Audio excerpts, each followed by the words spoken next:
Save 20% off Truck Stop Load Board Pro for 6 months. The best tool for serious carriers. Don't miss out. Click the link in the description to get 20% off Load Board Pro for 6 months. Need capital to grow your business or cover unexpected expenses? Rock Financial has your back. Whether you're looking for a flexible line of credit, a fast cash advance, or tailored working capital solutions, Rock Financial makes it simple to get funded, often in as little as 24 hours. No hidden fees, an easy application, and real support from people who know the business. Ready to take your hustle to the next level? Tap the link in the description to get started with Rock Financial today. Wish insurance was this easy? With LogRock, it's like magic. Real coverage appears when you need it. No tricks. Get covered now. Click the link in the description. Warning: the following content contains strong language and may not be suitable for children. This content is primarily for adults, as this is a trucking channel and truckers have filthy mouths.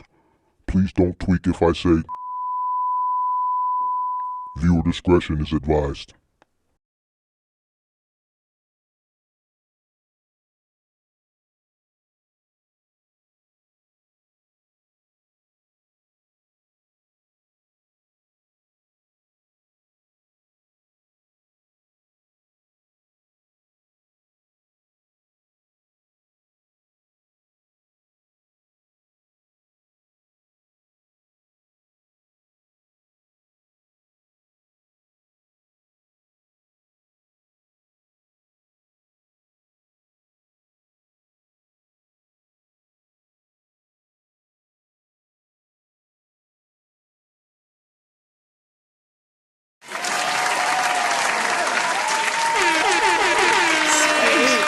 What's up? Good afternoon. How's everybody doing? Come on in. Make sure you guys hit the like button, subscribe to the channel, turn on all post notifications. How's everybody doing this afternoon? I hope everybody's doing good. All right, so guys, if you need working capital for your business, there's a link in the description for Rock Financial, business lines of credit, business loans, equipment, working capital. Rock Financial has the answer to your issues. Click that link in the description below if you need working capital for your business. Rock Financial. Also, if you need commercial insurance, there's also another link in the description below, Log Rock. So we got Rock Financial for financing. We got Log Rock for commercial insurance, semi trucks, box trucks, cargo vans, giggers, anybody that needs commercial insurance for their logistics business. Link in the description for Log Rock. Make sure you guys go visit the guys at Log Rock for your commercial insurance needs coming into the business, or you need to shop for your renewal. How's everybody doing? Come on in. Make sure you guys hit the like button, subscribe to the channel, turn on post notifications. What's up? Let's get this going. Shout out to who we got. Shout out to I Get Paid to Wait. Shout out to J. Cole. Shout out to all everybody's part of the MGM gang. Shout out to Kelvin Birch. Shout out to Ben Uzi. Big Mark in the building. Big shout out to you, man. Appreciate all you do. Appreciate you, Mr. Ben Uzi. Shout out to Block Gaming, representing North Carolina. Shout out to Roll. Shout out to Tyree. What's up? Shout out to Marcellus watching on Facebook. Shout out to all the moderators. Shout out to the MGM gang. How's everybody doing? Come on in. All right, so this was planned for Friday. Something came up right before I was about to go live, so I had to postpone it to today. Today we're going to be talking about SOPs. I know it's something I've been talking about a lot. Well, I've been mentioning a lot, so I said, you know what, let me just go ahead and cover it, because I know 99% of your favorite, not your favorite, I'm thinking about something else. 99% of the people that are in this business don't have them. We know they don't have them. But Mark, how can you be so sure? Because majority of the people that come into this business fail. And if they had SOPs, I 100% guarantee that failure rate number would decrease. Most of the people that we see come up here don't even know their cost per mile. They can't tell you the formula. They come up here, they act like they know it, and then, you know, all it takes me is to get to Prime to prove that they don't. You know what I'm saying? So, you know, your standard operating procedures are a key instrument in an individual being successful. Listen, I don't know why people don't do this shit. It's beyond me. I'm just here to give you the information that you need to succeed. You could take the information, you could use it, you could not take it and not use it, whatever. Information is there. Like, I don't understand how people fail in 2025, to be honest with you. Like, the tools and the access to information now is way more than it was when I was coming up. So, it is what it is. You know what I'm saying? So come on in. Make sure you hit the like button, subscribe to the channel, turn on post notifications. Shout out to Tony Grant. Appreciate you. Appreciate everybody that's coming in the building. I've been forgetting to do this. I got to make sure I keep that up there after I do it. All right, so but I got to make this quick. I'm not going to be here 3-4 hours like I've been. I'm going to try to cut these middle of the day live streams down to no longer than 2 hours. If I can get them down to an hour, then so be it. All right, SOPs, standard operating procedures, something that everybody should have. All right, if you've been watching me, I've always told people you need a handbook. You need to have processes and procedures in place. Why? To reduce claims, to reduce costs, and to have a more fluid business. It's not as cut and dry as your favorite people try to make this shit out to be. It's not as cut and dry as a lot of the people that come into this business think it is, that you see me having to debate and argue with, and then 3, 5, 6, 12 months later, you see these same people have to come up with their tail tuck and say, Mark, I didn't like you, but man, everything you said was right. I just didn't want to believe it. I didn't want to hear it. Y'all have seen this happen so many times, right? So, a main reason is SOPs. This is something you should have in place from the beginning. A process, a documented process, step by step, on how to handle tasks in your business. Period. How do you come up with SOPs? You should be out there in the field. The learning curve that you're going through is what you need to go through in order to be able to develop standard operating procedures. I say it all the time. I just say it in a cooler way. How can you train somebody on something if you never did it? So that's to the people who just think they could come into this business, buy a truck, and put a driver in it. Like we seen somebody come up last week. I ain't gonna go into specifics, but you know which episode I'm talking about. How can you? It's not as cut and dry as buying a truck and putting a driver in it. How can you train somebody to be successful if you don't know what success looks like, or you don't know how to get to success because you've never done it? So then you're going to allow somebody like me or some people like the people in this chat to just continue to put their foot on your neck, and you ain't going to understand why y'all doing me like this. I just want to win. There's money for everybody. No, it's not, because I need all of it. If I see you ignorant, I'm going to take advantage of your ignorance. It's just like the brokers. People get mad at the brokers, but I tell people in business, always look at shit from both sides of the equation. You can't get mad at nobody taking advantage of you. The only person you can get mad at for somebody taking advantage of you is yourself, because you allowed yourself to be taken advantage of because of your ignorance. It's just what it is. I don't get mad at nobody if I didn't do my own research. If I was a salesman, my objective is to sell. If I'm a car salesman, my objective is to sell you a car. Do I know majority of people coming in to buy cars are ignorant, and there's probably some people that are more ignorant than others? If I felt for these people, and if I educated these people on financing and, living within your means and shit like that, I would never sell cars if I was a car salesman. Same shit applies in trucking. SOPs ain't like corporate fluff that it's because it sounds big and illustrious. No, forget the big term SOPs, standard operating procedures. I don't care if you got 1 truck or 10 trucks, you should have them. If it's just you, you should have SOP. It's a playbook. It's a playbook.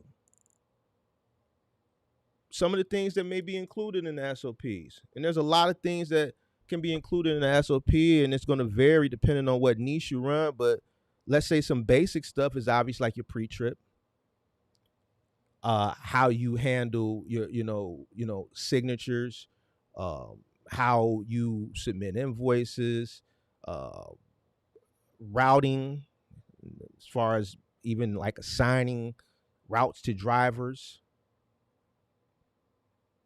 If this is something that happens on a reoccurring basis within your business, it should be included in your SOP. If this is something that's reoccurring, daily, weekly, something that's reoccurring, it should be a part of your SOP. Non-negotiable. It's a non-negotiable. It's not like something that, oh, well, I don't really need it. It's just me. That's why you're struggling.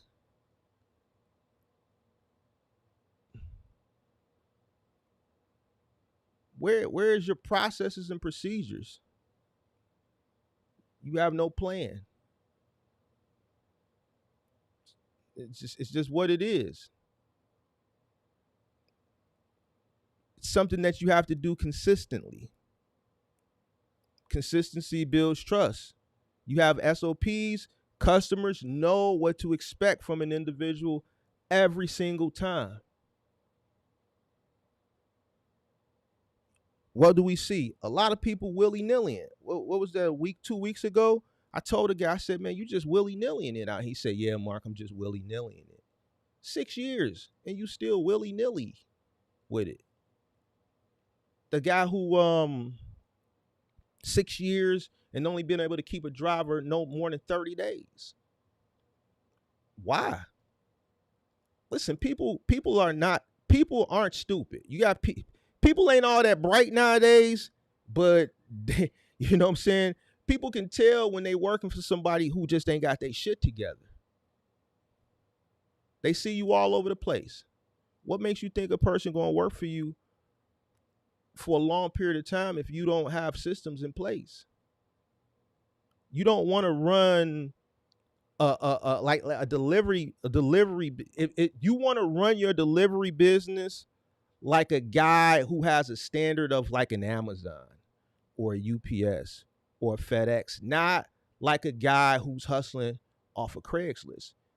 If you're starting and you're building your knowledge and you're hustling off of Craigslist and that's what it is, then that's what we expect. If you come into the game, DOT, MC, BOC3, you got everything that you need, and you get the box truck and you out, you in the field now. Even if you skip all these steps, you come in up here, you in the game. So you got to act like it. You need SOPs. When you build your SOPs, that consistency is going to equal repeat business. It's going to equal better contracts. It's like I always talk about in my early days. I would get a call every day. You got another truck? You got another truck? I say it all the time. It was coming every day. I just prepared for the call and I was ready.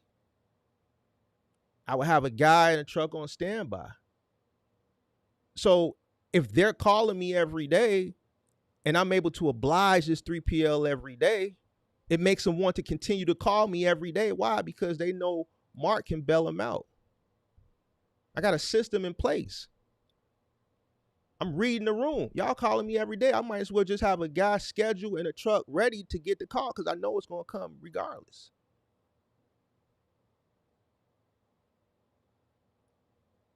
Companies understand this. Another reason SOPs are very, very popular. We're going to get through this. I'm going to try to cut these live streams during the day down because it's cutting into my workout time. Training. I'm going to be honest with you. A lot of people I talk to, especially people that want to come in with this whole plug and play shit, oh, I'm going to hire a driver for stream of revenue. You don't train anybody. Hit the like button, subscribe to the channel, turn on post notifications. And I know a lot of people don't know what SOPs are like, what they are, and they don't want to hear this. Look how many people came to the live stream today. Y'all ever notice that when a live stream is about money, right? Money or opportunity, right? Or about like some type of reaction on some dumb shit, 150 people. But when there's a live stream that's really getting to the nitty gritty of whether you're going to succeed or fail, if I don't get 50 people in this live stream on everything I love, I'm putting it on members only. Yeah. And then people get mad. Man, why are you put? Because when I come here and I do this shit, the shit that is very instrumental, motherfucker don't want to hear that shit. But then you quick to click the link for the call-in show and think I got some type of miracle that I can pull out my ass to save your failing business. Because all this shit right here that you need to implement that I talk about, you're not here for this shit. You want me to pull this fucking miracle out of my ass on the call-in show when you pretty much on your last leg. But back to SOPs. Training. Very instrumental. A lot of people don't do it. When you have an SOP, you train, but you present these standard operating procedures to the employees in the form of an employee handbook. And this is their playbook. This is their guide that they should keep with them in the truck. So the shit that they learn, if they weren't able to consume and comprehend everything in that week or 2 weeks of training, they can go to that employee handbook. Everybody's been watching me since day one. I always say employee handbook because it also protects you too. I'm going to get into that in a minute. It turns your training into a system. Less downtime, less costly mistakes. You know, I like to give real stories, whether it's real stories from my experience or real stories from just people that's in my Discord or just people that come up that want to talk to me, they need advice and things, so on and so forth. There's a guy in my Discord, I ain't gonna say his name. People in the Discord know who I'm talking about. Young kid, you know, just a pain in my neck. He knows who he is. He's just a pain. 3 years this guy been watching my channel. And, you know, I tell him what to do all the time. And he always finds a way to do it a different way. And then he has to come back all the time. Man, OG. But anyway, long story short, about 2 weeks ago, this guy, he has a driver. He does final mile. He posts these pictures in my Discord. The driver decides, because he's lazy, instead of backing into the driveway, or maybe he couldn't back into the driveway because cars were parked there, and I'm assuming that's what it was, because the way the pictures were taken, we couldn't see if there was anything parked in the driveway, or rather unloading from the street. This fool, and he is a fool, whoever this guy is, you know, Big Mark don't never bite. I don't bite my tongue. The fool, not him, the driver, decides on a rainy day to back a 26-foot truck on these people's lawn. Now, this would have been a long carry if they would have done it from the street, but that's the nature of the business. If you can't come in the driveway for whatever reason, then you got to do a long carry from the street. This dude decided he's just going to back the truck up their lawn to get close to the door on a rainy fucking day.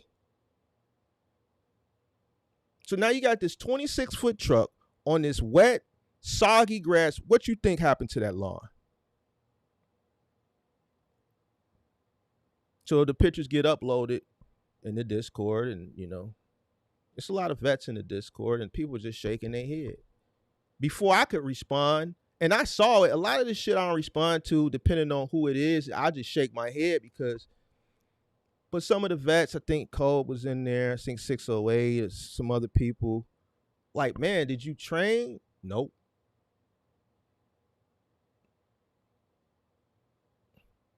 Like in today's time, I'm just gonna keep it a buck, man. People just don't got common sense.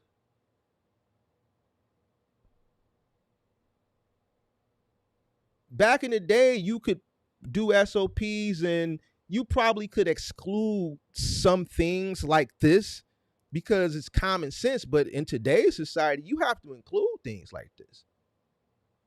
You would think a person would know, look, you don't back a truck up on the fucking curb up somebody's lawn.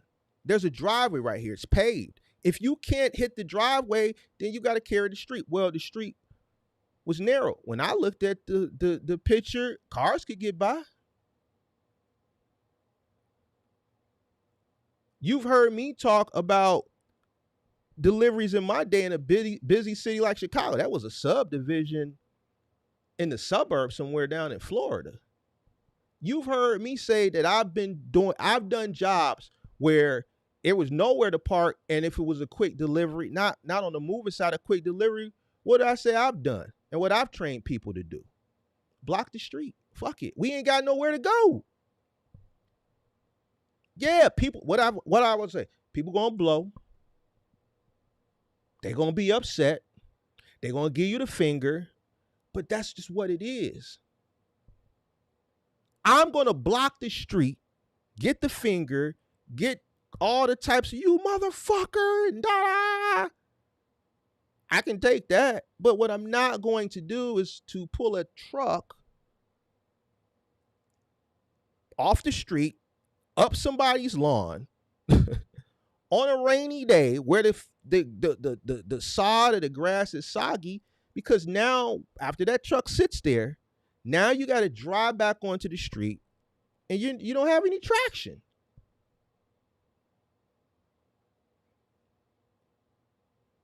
So now you got deep skid marks, and now this guy got to replace a whole lawn. No SOP. No training. And this guy just had a big claim because he had a truck roofed just 2 months ago. So he went from a roofed, which was, I think he spent $9,000 on that. If I'm not mistaken, it was either 6 or 9.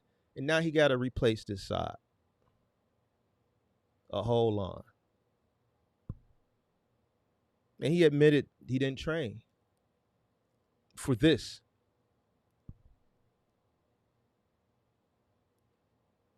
I guarantee you, if proper training was done for final mile, going out, doing stops, at some point the individual would have came across a situation where a long carry had to be done. And then this is where that driver would have known better than to back a 26-foot truck, whether it's fully loaded or half loaded,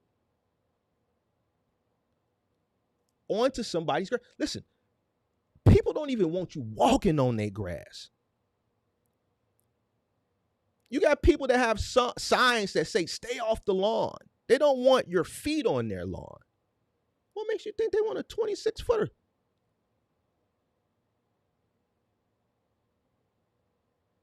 See how ignorant and stupid people are? This is why you got to have SOPs, because people are stupid.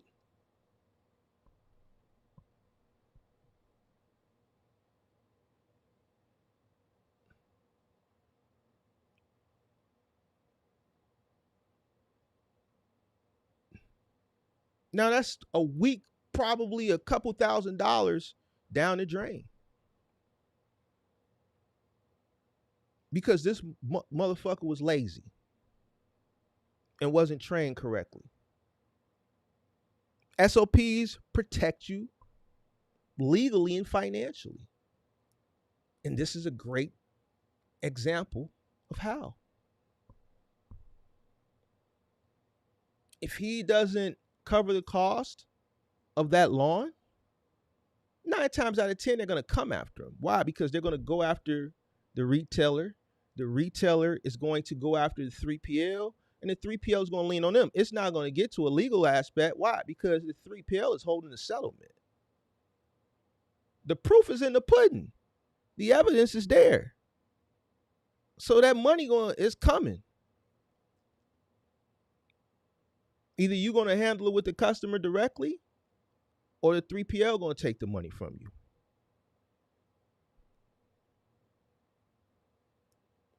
Where else does the SOPs come into play?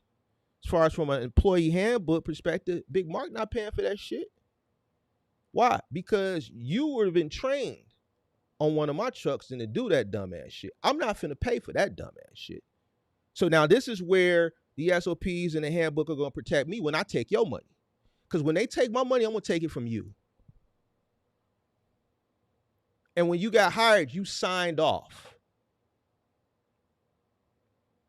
I'm not going to pay for that. Now, it's a lot of shit that I done paid for. And I've had an employee that came up and said, yo, Mark did cover a lot of our fuck ups.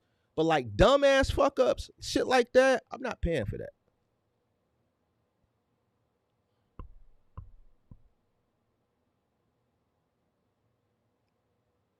I'm not paying for that. Now, there are situations where an SOP can protect you if a claim comes in and you can show proof based on your training, based on your SOPs, that your team followed procedure. A lot of people today use Slack. Crew goes in, before they even do anything, they go in, they take pictures, they upload them. They take pictures of the path. They take pictures of the door. They take pictures of the floor along the path. Part of your SOPs, especially for final mile, if you're going into the home,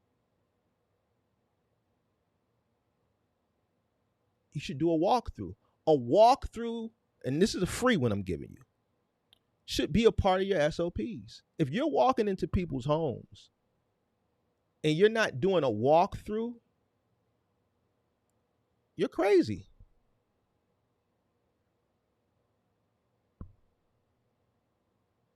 Once you do the walkthrough, you take the pictures, you upload the pictures, you do the job. If something does arise, if you took the pictures, you can show proof that, yo, that was there before we unloaded the truck. Here are the before pictures. Here are the after pictures. If you look at the before pictures, that scratch that they're filing the claim on was already there. There's customers that know that they have damage to, say, let's say, their floors, and they know they're expecting a delivery. So they'll wait and then say, I'm going to file a claim. I'm going to get the floor fix on the delivery we got coming up. And then there's some people that just may not know of small, minor scuffs and things. They haven't paid attention. But after they have this delivery, their antennas go up after delivery. People leave and they might walk that trail looking for something. And then they spot something that was already there and they just didn't recognize it. Either way, they're filing a claim.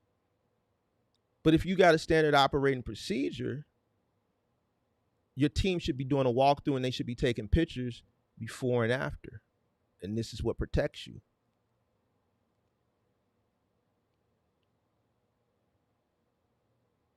Same thing with OTR. You should be taking pictures. You should have some type of standard operating procedure to help produce yourself from claims.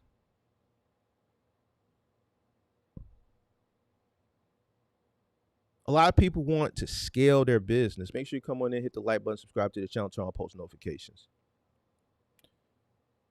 One of the main reasons outside of the fact that people don't master one truck, and the reason why they don't master one truck is because they don't have SOPs. If you have SOPs in place, the mastering of the first truck becomes a lot easier, which makes it easier to go from 1 truck to 3 trucks to 5 trucks to 10 trucks a lot quicker.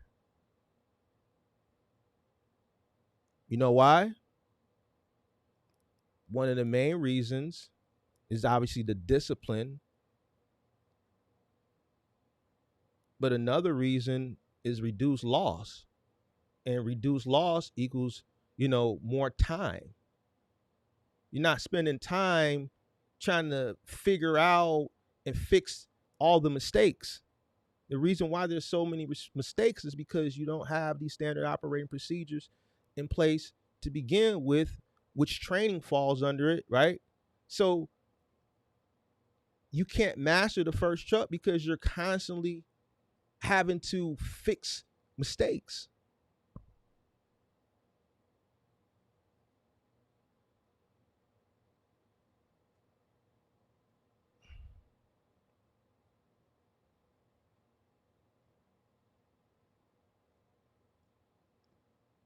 Each truck is going to follow the same playbook. When you master the first truck, you're just duplicating the success of the first truck. I say it all the time. Nobody listens. And I know even the guy who I'm talking about, yeah, I'm picking on him. He knows who he is. He's used to me picking on him. He just recently went out and bought a truck and hid it because he knew I was going to be against it because he's still struggling with the first truck.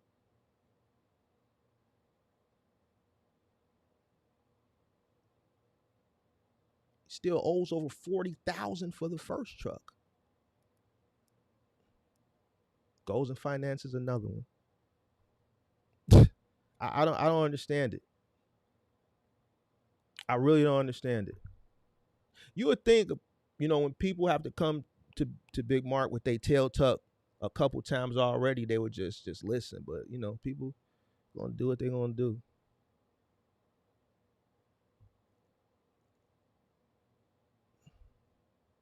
You know what SOPs also do? They lower your stress. You know why? Because it lowers the chaos. You got an OTR business. You got a couple trucks running OTR. You got drivers that drive overnight. All those 3 o'clock calls for dumb shit, you shouldn't get them. You should only get 3 a.m. calls for serious shit.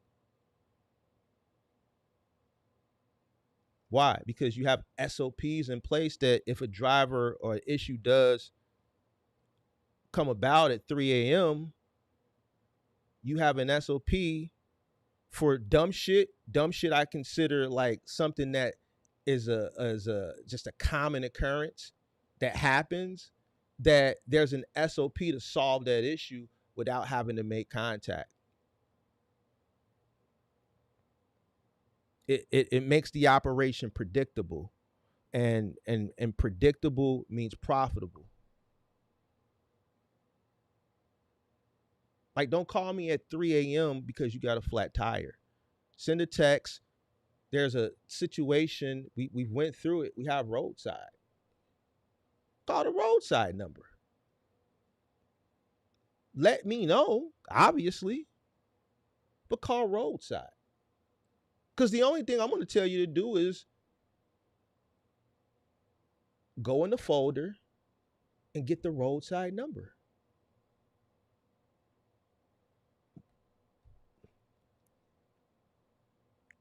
You know this because I told you this.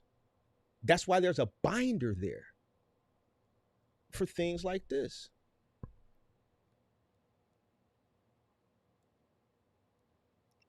No need to it's not a thing where like we need to stress each other out when there's something in place to handle a minor situation like that.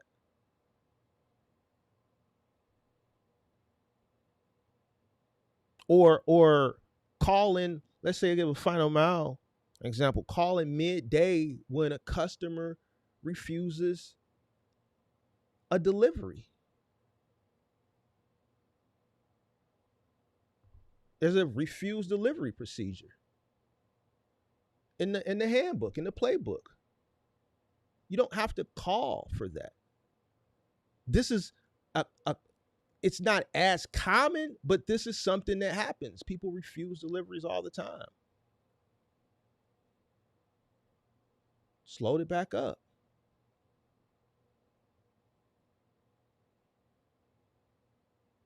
There's something in the playbook if a customer refuses to sign.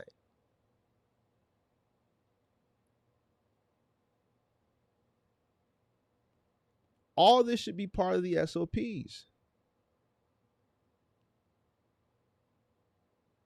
When it comes to documentation, fuel,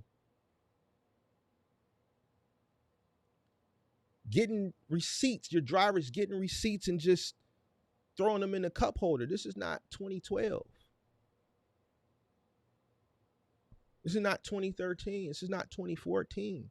Like when these guys be coming up on the calling show talking about, yeah, I get all my receipts. I'm like, why? Why do you have like receipts? Like paper receipts? You should be doing one or two things or a combination of both. Either streamlining all your debits so you can just look at the statements, or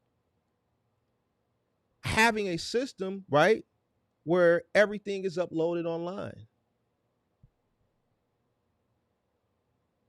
But then that requires discipline.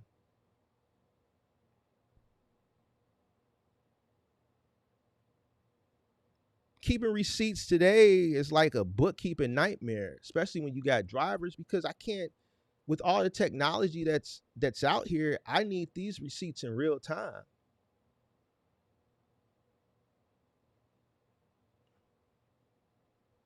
Especially if you're an OTR guy and I'm not going to see you. No, we need you to scan this shit and upload this shit right then and there. Or you should have a fuel card. That way, everywhere they pump, you're getting it in real time. And now you don't even have to worry about depending on them for receipts.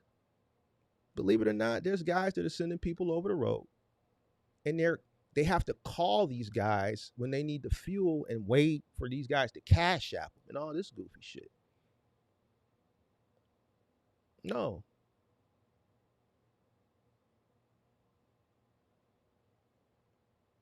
These things should be uploaded in real time. So what are some common SOPs that no matter what niche you're in, you should abide by? I'm going to give you a couple. Obviously, pre and post trip inspections. If a person is not doing their cost per mile from an OTR perspective, I can guarantee you more than 50% of these guys aren't doing a pre-trip. If you're lazy to the point where you don't know what it's costing you to run your business, I'll put a big chunk of change up that you're not doing a pre-trip.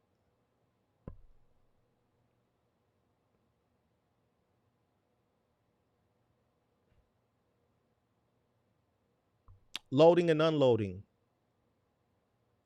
standard procedures. A lot of people don't go out and train their people. I see this really prevalent on the OTR side. Like everybody I talk to, they got this whole stream of revenue ideology. They never train nobody. Like I would never hire some weird person that I just met. You're going to be weird to me until I get to know you. I don't give a fuck who you are. You're weird. And just give them the keys and just say, go be great.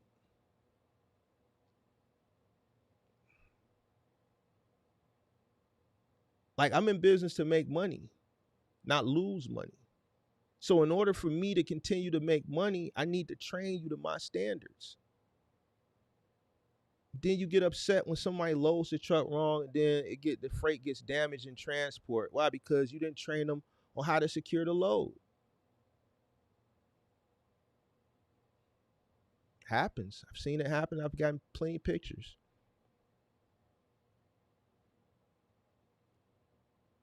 And here's one of the biggest things. I'm only going to give you 3.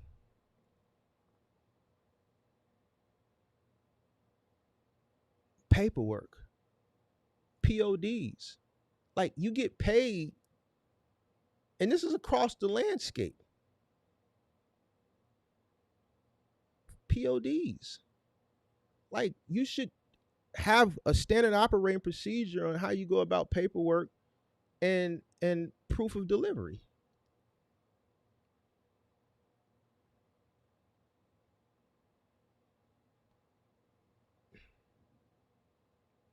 How do you expect to get paid if your paperwork ain't in order and you don't train your people on PODs?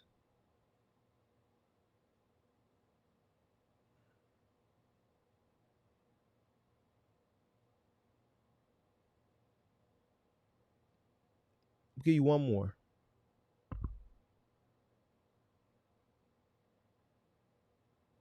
And this is an important one.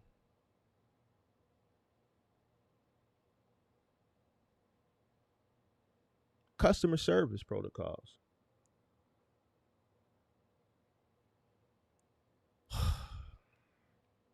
Lates, damages, compliance. All this should be part of your SOPs. If you don't train individuals on how to be proficient in these areas, recipe for disaster. Recipe for disaster.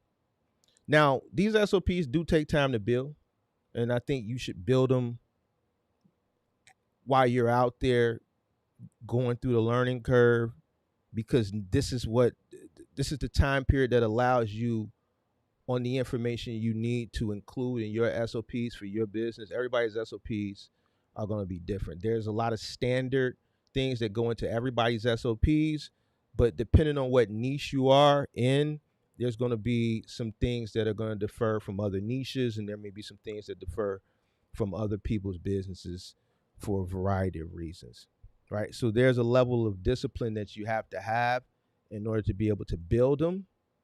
And it's going to take some time, but once you build these SOPs, it's going to save you a bunch of headaches and a bunch of time. Record yourself. Start writing this stuff down and then type them up. And then everybody you hire, you should hand them a packet while you're training them. The first day that you go to train them, you also hand them a packet. And this is for everybody, no matter what niche you're in. This is a non-negotiable. If you don't have one, you're crazy. You're crazy. All right. So that's pretty much it for SOPs. It's pretty much cut and dry. Um,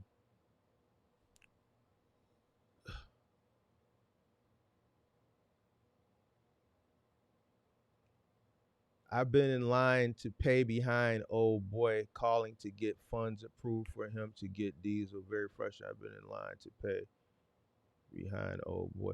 Okay, so what you saying? You work for someone who uh operates like get it out the mud. You gotta wait for him to call and get the approval to get funds approved for him to get diesel. Very frustrated. Yeah. So, people that operate like that, this is what I'm talking about. Sorry you had to go through that. Have I discussed moving SOPs? Yeah. Yeah, I have.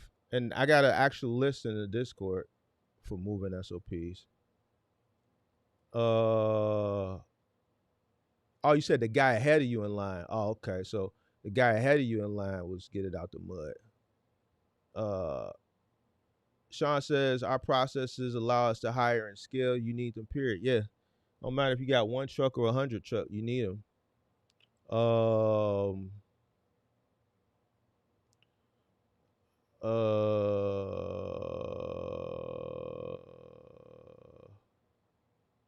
let me see.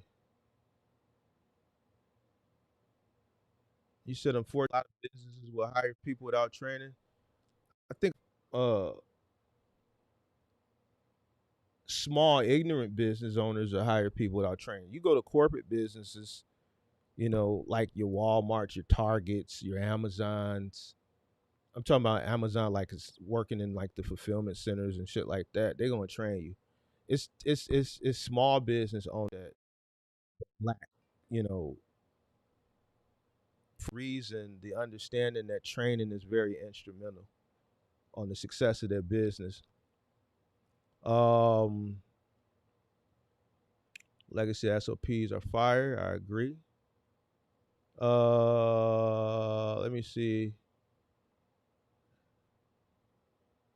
Newman said, I used to write SOPs for the company I work for to get the ICO certification. All right, so that means you up to speed with SOPs. So any business needs SOPs. It's a standard for every day. That way only the one offset have to take up brain power to solve. Exactly. All right. All right. So I guess there ain't no questions. Yep. So I had to do that one because it was something that was been talked about, and I know a lot of people had questions about it. Um,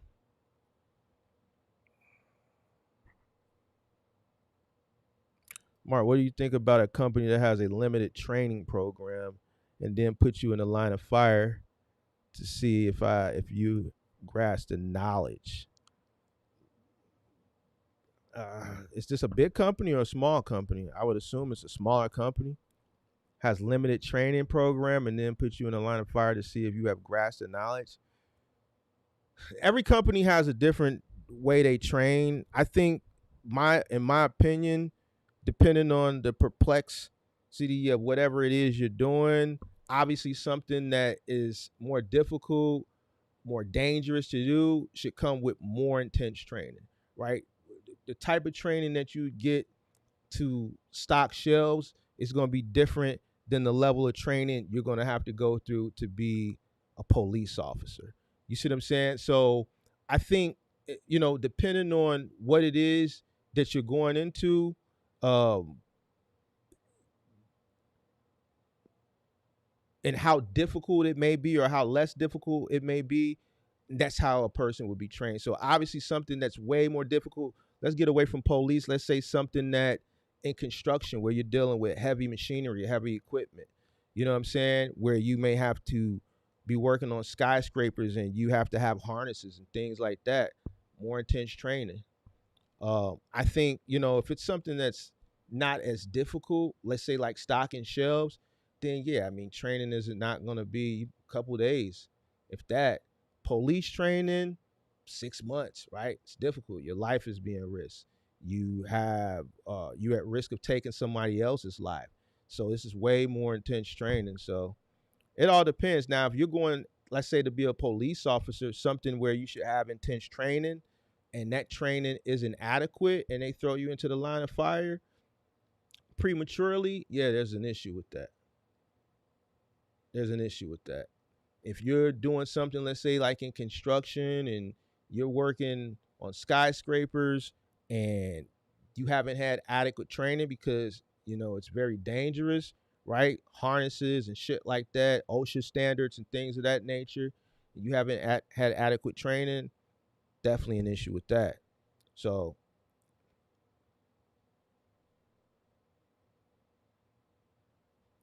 you said when you worked at Nordstrom's loss prevention.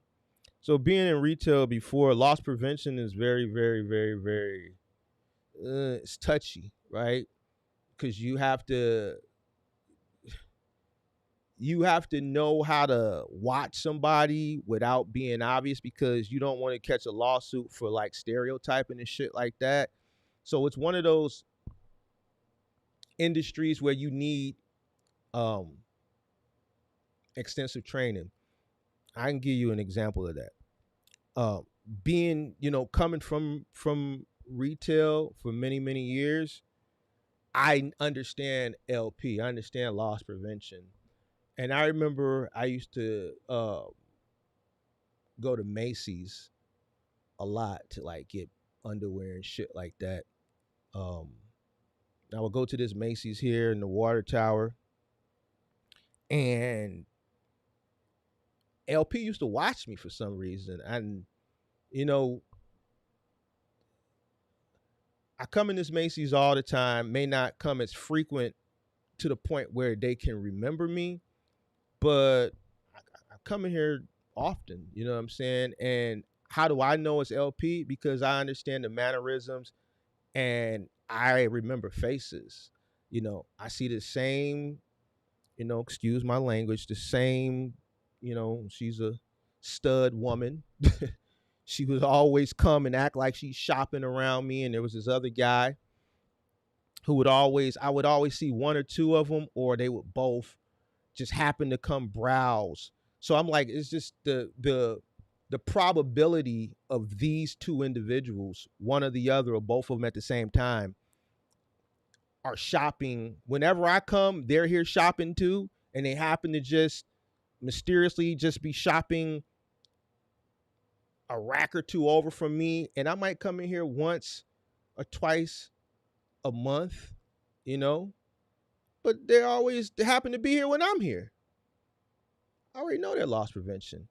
And I'm like, dude, why the fuck are they watching me? I don't steal nothing. So one day I just got, and I said, bro, I know you lost prevention. Y'all always hear like, y'all got to do a better job. Y'all just so obvious. And the chick looked at me and her eyes got wide and she just kept acting like she was shopping. Then she eventually walked away. You know, now let's say if I was a person who had never been in retail and just realized that, you know, or just was a dickhead, I could have took it to management because they were so fucking obvious. You know what I'm saying? They just weren't trained good. Like when I was at the Gap, the training that LP had to go through there, those guys were just good, right? They would have guys watching the camera in the back, and they would have these little earpiece things, and they were just really, really good. They were very, very inconspicuous. You know what I'm saying? And you wouldn't know that they were watching you until you damn near got out the store. And the moment you crossed that threshold, they already had one guy outside, and then they would nab you. But you wouldn't realize it. It was just that inconspicuous. So I think LP, since you brought LP up, I think that's something that you need extensive training on. You know, extensive training. You know, but I know today in today's times, because I got a couple buddies that did LP, and especially in my market, it's a very dangerous job, and they don't do extensive training nowadays because of a lack of applicants. They just throw people out there. So I could see where they probably threw you out there.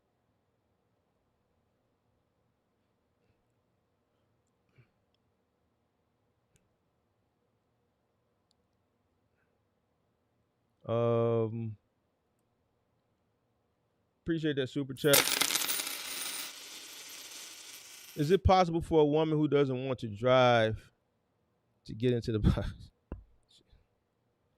You want me to answer that? I mean, you can get in, you can do what you want to do. But how are you going to train somebody if you've never been out there? How are you going to train somebody if you've never been out there?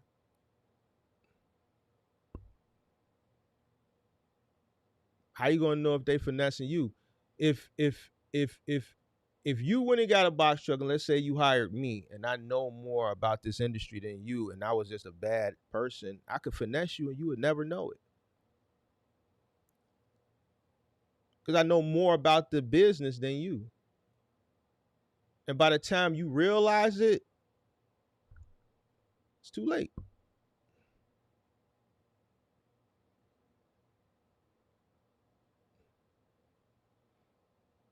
Now I know it's people out there that'll tell you otherwise. Don't listen to him. He don't know what he's talking about and shit like that. But I mean, think of it from a logical perspective. You start a business, right?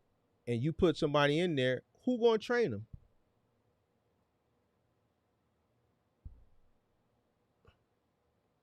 How can you train them to be great? How can you create an SOP? Where are you gonna get the knowledge from to be able to pass it to the individual?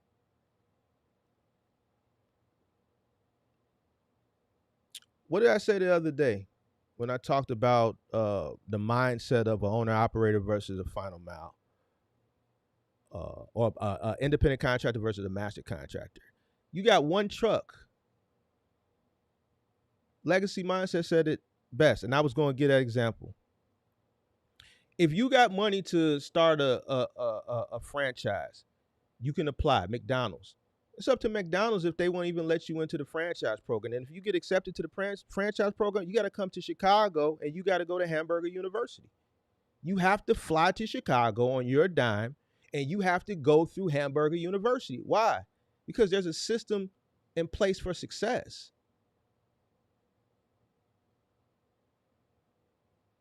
There's a level of consistency across the board, whether you go to a McDonald's in Dubai or you go to a McDonald's in Chicago. There's a level of consistency that you have to abide by because they have systems in place. You can't just say, yo, I got $1 million in cash and I got $1 million in assets to meet their minimum threshold. And last time I checked, I believe that was their minimum threshold. You had to have $1 million in cash, liquid. You had to have $1 million in assets. I don't know if that still holds true. I haven't looked into McDonald's in some years. But let's just say if that's still the minimum threshold just to even be considered. That's not enough. Yo, you got to go through the process. You got to know what it's like to sweep. You got to know what it's like to salt these fries. You got to know what it's like to work on this hamburger line. You have to know the McDonald's process inside and out. You have to come to Chicago, down on Washington Street, take your ass to Hamburger University. And I forget how long it's for. No, it ain't in Oak Brook no more. It's not in Oak Brook no more. Where you been at? It's not in Oak Brook no more. It's been from Oak Brook. It's where Oprah's studio used to be. It's where Harpo used to be.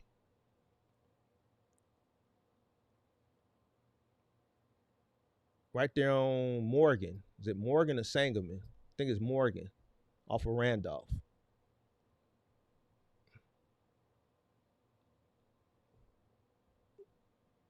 So how do you expect a driver to be successful if you don't even know what success looks like? Because you haven't built it.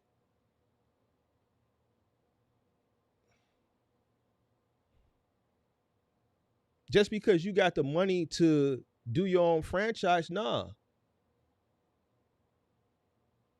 That's not enough. You got to meet our standards and our level of consistency across the board. And guess what? McDonald's will close your ass. If you can't keep up to their standards, they'll just buy you out, take you back. Why? It's in the contract. So if you want to think like I don't look, just because you got one truck, I wouldn't look at it. You should still run it like a Fortune 500 company. And this is why McDonald's is still successful today. They hit their hiccups like every other business in every other industry, but they figure it out because they have systems.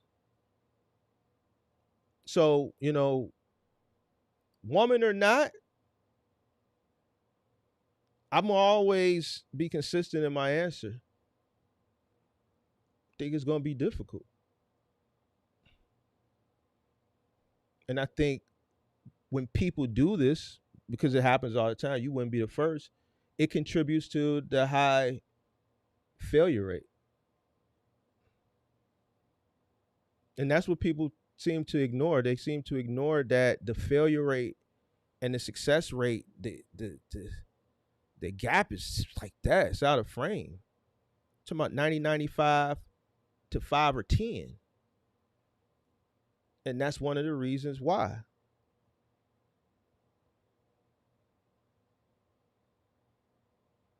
think any business you start,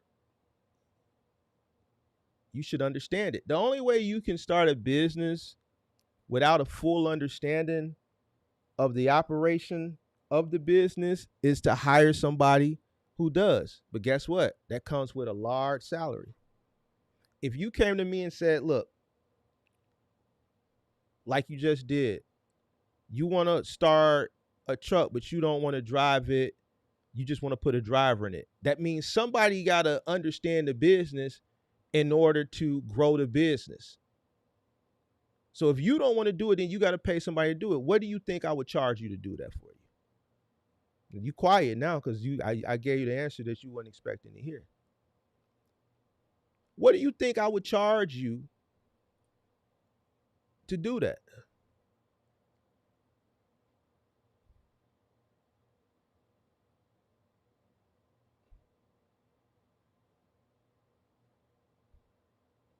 Don't get quiet now.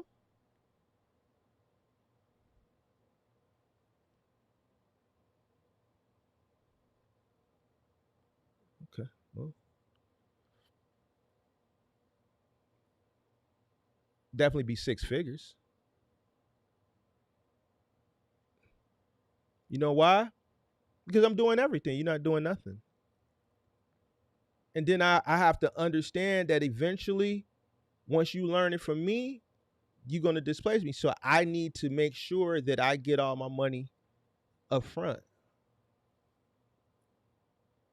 The headaches that the learning curve and the growth pains, you're going to bypass that. You're buying the knowledge from me. You're buying the hands-on to get this shit up and going successfully from me, and simultaneously I'm educating you. It comes hefty.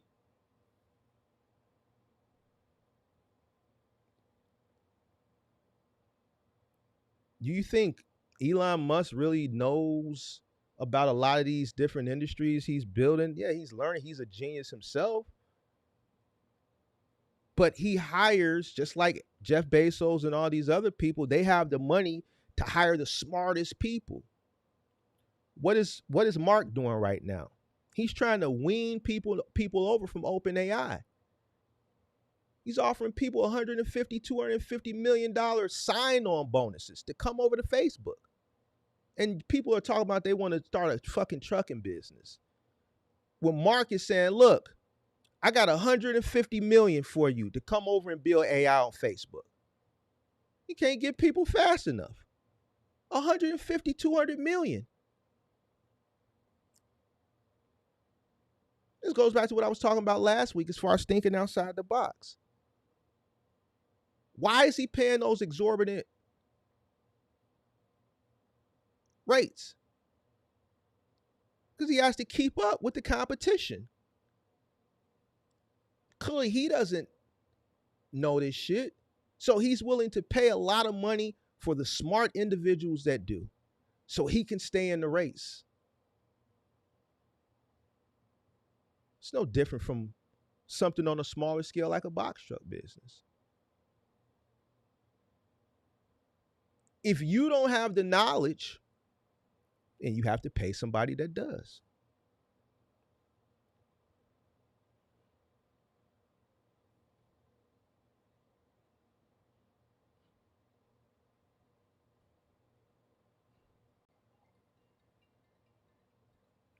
That's just what that is. And not no mentor. You know why a lot of people fail with mentorship and shit like that? Because it's, and not because of the individuals. It's like a crash course, short term. You can't learn a business in 90 days or 60 days or 30 days. A lot of people think I can go hire this mentor and they're gonna show me, they're gonna give me the basics, and then I'm just gonna hire a driver and put somebody in there and they fail. And then they go and they trash the content creator. You can't learn this business. I didn't learn this business in 90 days. I always say it took me 8 years to fully say I had a full grasp on the ins and outs of this industry. I was still learning shit in year 6, year 7, year 8. Yeah, I had mastered some aspects of it, but I was continue to elevate and experiment and adventure into new realms of logistics. I wasn't as well versed on cross docking as I was in year 6 or year 7 as, let's say, I was in moving. I wasn't as well versed in cross docking in year 7 as I was in final mile delivery. You can't learn this industry in 60 days or 90 days.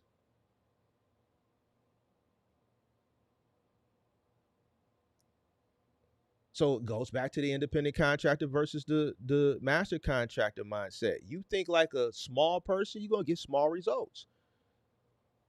The people that think big, like the examples that I just gave Mark is literally begging people to come from OpenAI. He's offering them $150 fucking million sign on bonus. That's how desperate he is, because he doesn't understand it.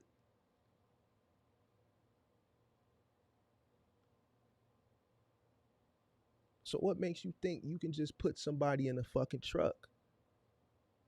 Don't work like that. If you don't plan on getting in the truck and learning the industry at a fraction of the cost, right? Because the losses that you take, you're in the driver's seat. The learning curve is going to cost you, but it's going to cost you less than putting a driver in it that you have to pay and go through those learning curves with a driver out there. And then you're going to have troubles keeping the driver. Why? Because once they realize that you don't know what the hell you're doing, they're going to just go to somebody else.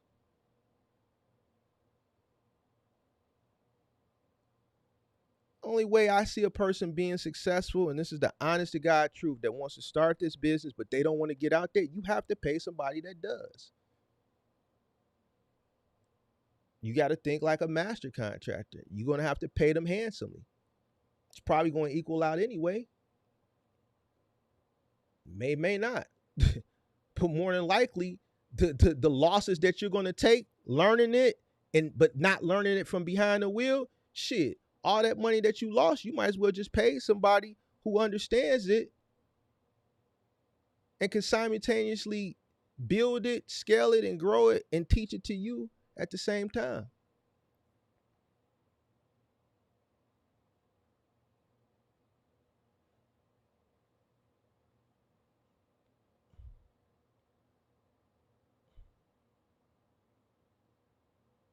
I don't care if it was a goddamn lemonade stand. Oh, I got the money. I'm gonna get the stand. I'm gonna buy the stand on Amazon. I'm gonna go to the grocery store, buy the lemons, buy the pitcher, buy the sugar, buy the spoon to stir it, and I'm just gonna hire a college kid in the summertime to sell the lemonade. Well, there's a process. How many lemons should we squeeze? How many uh, teaspoons or tablespoons of sugar? What's the ratio? Water to lemons to sugar, right? If I got a product that I expect people to buy because I'm gonna market it and I want it to taste good, then there should be a ratio: lemons to water to sugar. I gotta train this individual on the ratio. I gotta train this individual on how to communicate with the customer, how to present themselves to the customer, how to present the product to the customer. If I don't do it, and I'm just giving an example on something on a small scale, how do I expect the lemonade to, like, it's just not going to sell itself?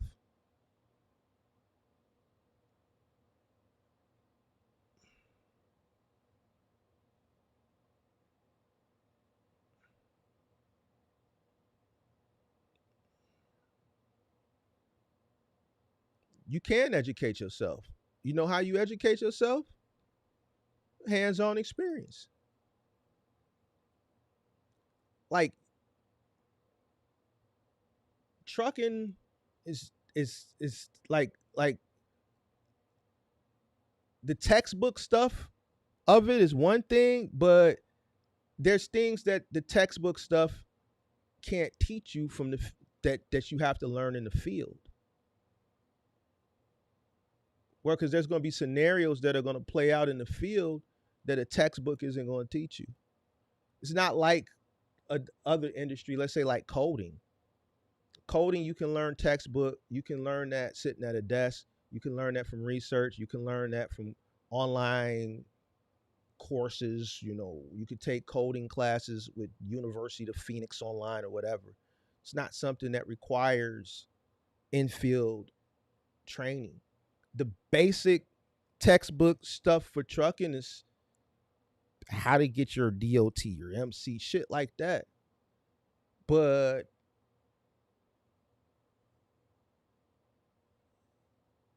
how are you going to learn how to secure a load?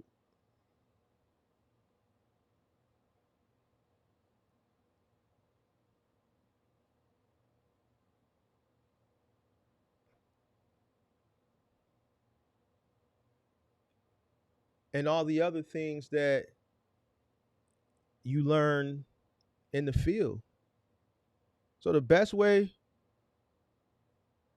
you learn trucking is being in the field. Listen. I just can't make, like, I'm not going to be the reason why, and I've had plenty battles online. And the reason I was able to win all of them is due to ignorance. I'm not going to never veer from what I've been telling people from day one. And I'm speaking from a person that's been in the field. So I know what it's like to be in the field and not be in the field. There's things that I've come across that wouldn't even cross my mind, that I would have never thought I've come across unless I was in the field to experience the shit hands on, to be able to train somebody on how to overcome or avoid it. I've told stories of things that I've come across that you probably couldn't even imagine. I just gave an example of something somebody else just came across that's going to cost them thousands of dollars.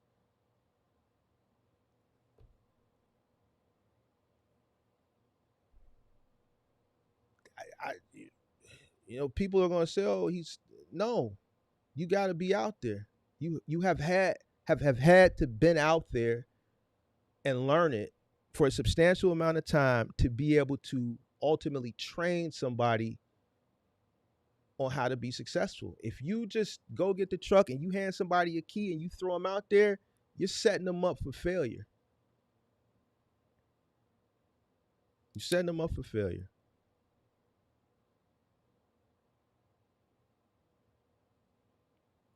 Shout out to Jeffrey. Big Mark, you shoot straight on business. You remain consistent. Box trucking ain't sweet at all. It's more cutthroat than most creators admit. You are right. Experience is the best teacher. There you have it.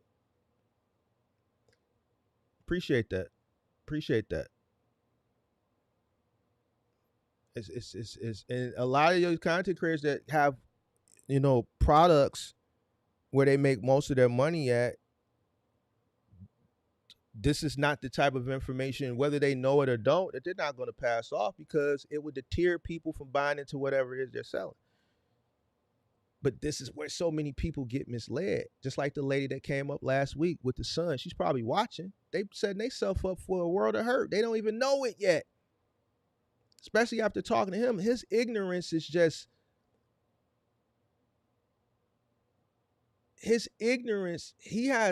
he was probably one of the most cockiest people I've met this year.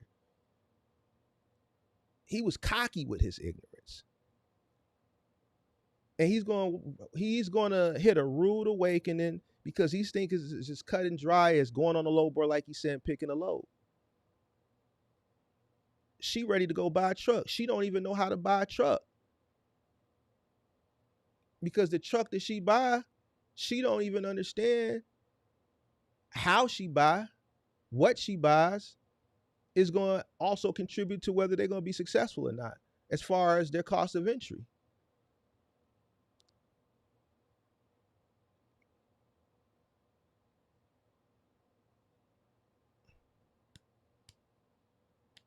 But somebody will get him, sell him the dream, tell him don't listen to him.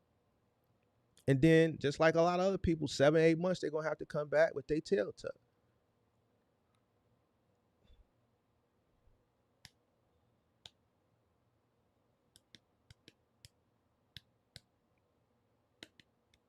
So, Sam B. Sass did my first moving job last week. Mark wasn't kidding. That's some hard work. Very hard. Pays exceptionally well, but you got to be willing to put that work in. Moving is physical, but it's also mental.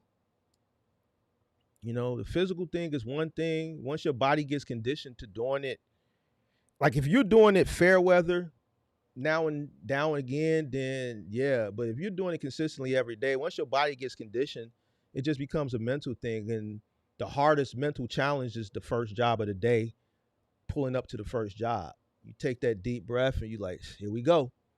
Once your body get loosened, you get in that rhythm, your body just become numb. And once it gets loose, it's just what it is. Once that sweat start pouring, your shirt gets soaked. It's just now the only thing you looking for is the finish line. Depending on how many jobs, the finish line of each job. Or if you're working on a big house, the end of the day. Just keep moving consistently and just keep your mind focused and paying attention to what you're doing. It's a mental thing, you know. But yeah, but it is hard work, but it pays. It pays really, really well. If you look at and you think about the end result, it's not gonna bother you as much. You say, I guess that's like someone owning a home contractor business. What do you mean? Like a GC? If you're talking about like a GC, GCs in most cases, not all, they have some level of understanding of all aspects, right? They have to, you know, in order to be able to bid on jobs, right? As far as understanding the cost of the material, and understand what it's going to cost them when they outsource certain aspects of the job to other contractors, whether it be the roof, whether it be the flooring, whether it be the drywalling. They understand it. A successful general contractor does. Now, if you come into general contracting thinking you're going to be able to go bid and then hire contractors to do the work, those contractors are going to be able to tell really quickly if you're a general contractor who doesn't know shit, and they're going to take advantage of you. They're going to get that deposit and then they're going to go book another job and they're going to leave you hanging and you're going to have to wait. So you can't the same shit applies. If I'm a general contractor, I'm going to know about roofing. I'm going to know about drywalling. I'm going to know about flooring. Why? Because I have to understand how to bid. I have to have some level of understanding the material costs. I have to understand a level of the labor costs when I contract out these jobs. And these contractors are shrewd. When I sub it out, the contractors are shrewd. They're going to know if I know what the hell I'm talking about or if I don't. It's not going to be hard.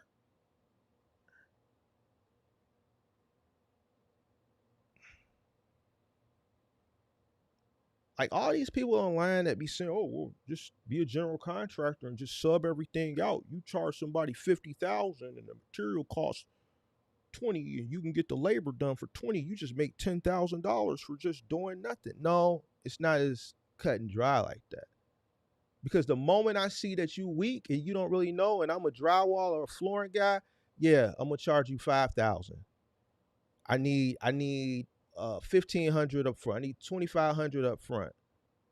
You give me that 25, I'm gonna come strip that floor that first day. And if somebody else call me that knows the business, and they say I need a floor done in a week, man, I got 6,000-7,000 for you. I'm gonna go get that money. I'm gonna leave you hanging. You gonna have to wait. Yeah, you gonna be mad at me, but you a sucker. I knew you was a sucker because even when you calling me, asking me where I'm at, your tonality ain't that of one of them type of people where I know I can just hold you over like that.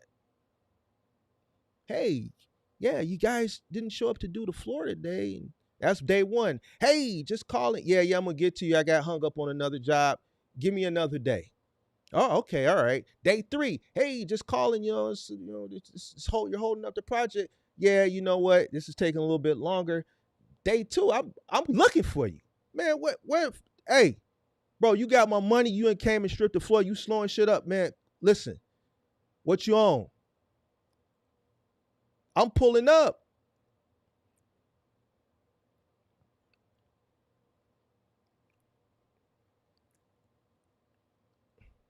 I could tell you on the new.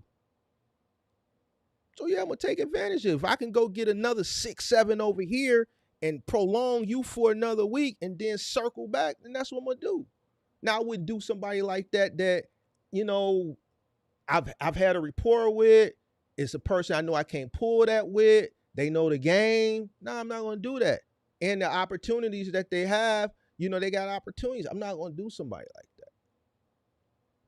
So it's in any business, like you gotta you have to understand. Like I always say, you have to understand what you're investing in. You gotta understand what you're investing in.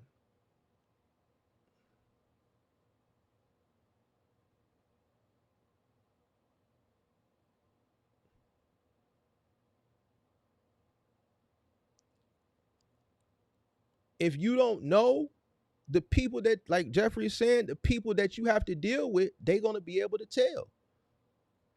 A lot of people get mad at brokers, but I'm gonna be honest with you. The reason why they really should be mad at themselves. I've showcased and proven that most guys don't know what it costs them to run their business. A broker deals with numbers all fucking day. The broker is going to know if they can take advantage of you. If I'm a broker and I'm getting paid a base and a commission, and then I work for a big company like C.H. Robin or TQ, and I'm incentivized to sell loads, which will increase my revenue is based on my fucking performance. I don't understand why people get mad. I get why you get mad, but you have to look at shit from both sides of the equation. If you were incentivized based on your performance, then you're going to perform. And if a person is ignorant and they don't know what it costs them to run their business, oh fucking well, that's their problem. It's not mine. If I'm a broker and I got this base salary, which ain't shit, and I'm working on a commission, the more I work, the harder I work, the more I get paid. Now, on top of that commission, I'm also incentivized because I work for a big corporation. So there's contests and things of that nature that even on top of my commission, I'm incentivized to excel. I'm shooting for the stars. My pay is based on my performance. I don't understand why people get upset. You know what it is, and then you know how to play the game. If they know you're weak, they ain't gonna take advantage of you. Why wouldn't they?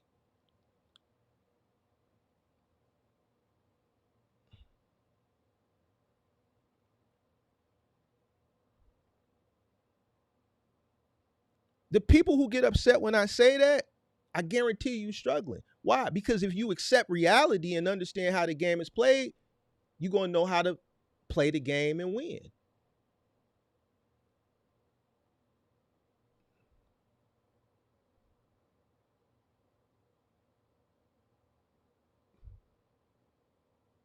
That's just what it is.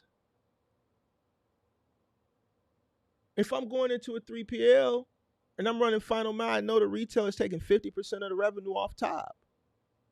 That $750 a day guarantee is really $1,500. XPO is taking half of it off rip. Why? Shit, they got the contract. They can do something that I can't do. That's why people be like, man, I'm just going to go get the contract myself. No, the fuck you're not. Who told you that? And whoever told you that, they lied to you. Home Depot is not going to give you and your one funky ass box truck a contract. Why would Home Depot give you a contract when there's a Home Depot, multiple Home Depots in every state across the country? Why would they want to deal with thousands of yous that can't even get their truck PM when it's supposed to get PM? They rather deal with this company, right, and cut them a check once a quarter and let them deal with all the thousands of yous.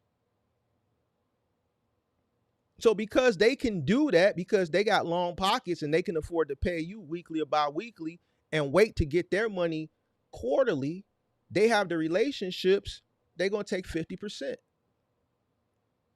So now I understand this.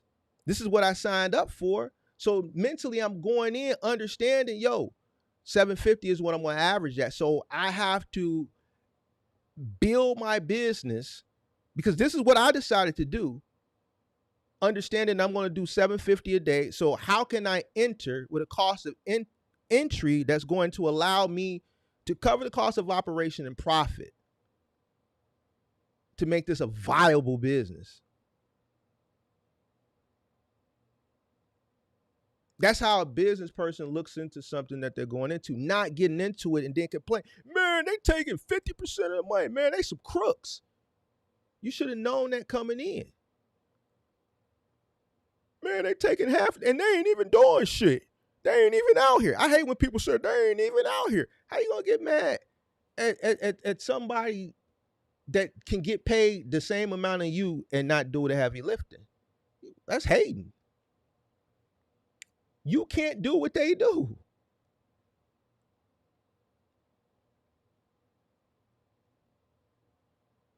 Man, Mark, you don't think that's bad? No. We can't do what they do. We don't have millions and gazillions of dollars to pay contractors across the country and wait for our money at the end of the quarter.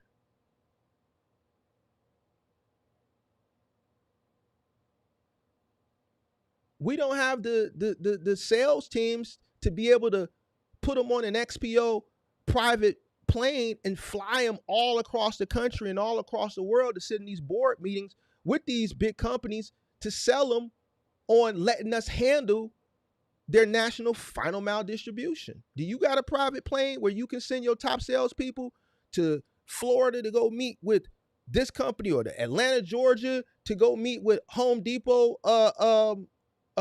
corporate people, or fly them up to IKEA over there in Sweden, or wherever the fuck IKEA is at, Switzerland, Sweden, and go meet with their people? No. They do. Yo, we can handle final mile distribution nationwide for you.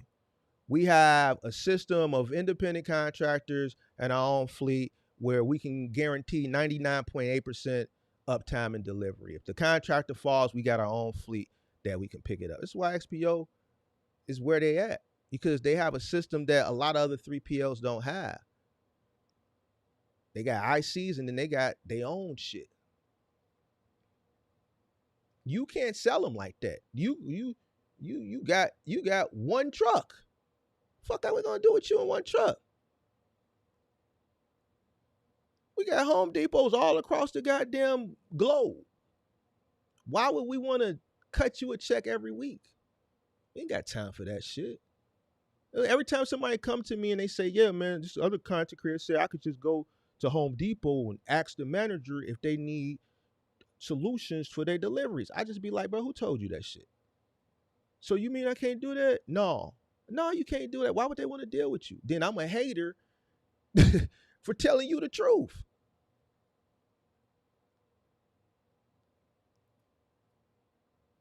Don't work like that. Yeah, the store manager. Yeah. We need a box truck. Yeah, we got all these deliveries. They're going to tell you, bro, we don't handle our deliveries. Corporate handles that. And then when you contact corporate, they're going to tell you, yeah, we deal with XPO. But guess what? This shit going back to the way it used to be. Home Depot is bringing shit back in-house. Why? Because a lot of the shit we talk about, no SOPs, compliance, just horrible service, to the point now where they like, fuck it, we just need to bring this shit back in-house. And market by market, that's what Home Depot is doing. I heard Rooms to Go is doing it, and Lowe's is headed in that same direction. Mark, how you know? I'm just making it up. I'm just going to tell people I'm just making it up from here on out, because everything I forecast, people get mad and until it happens. And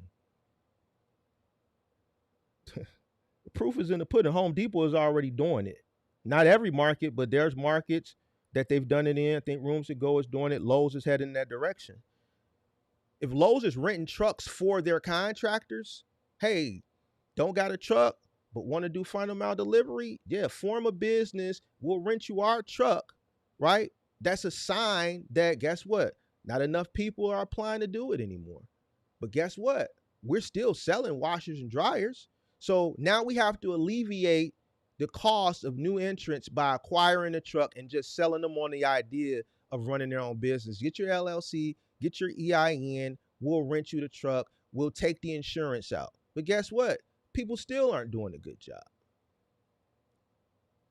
That's one step going backwards. Eventually, as that continues to fail, because it's failing, trust me, I know, they're going to have to do the same thing that Home Depot is doing. Their worst markets, they're just going to have to pull the rug and just bring it back in house. So, just what it is.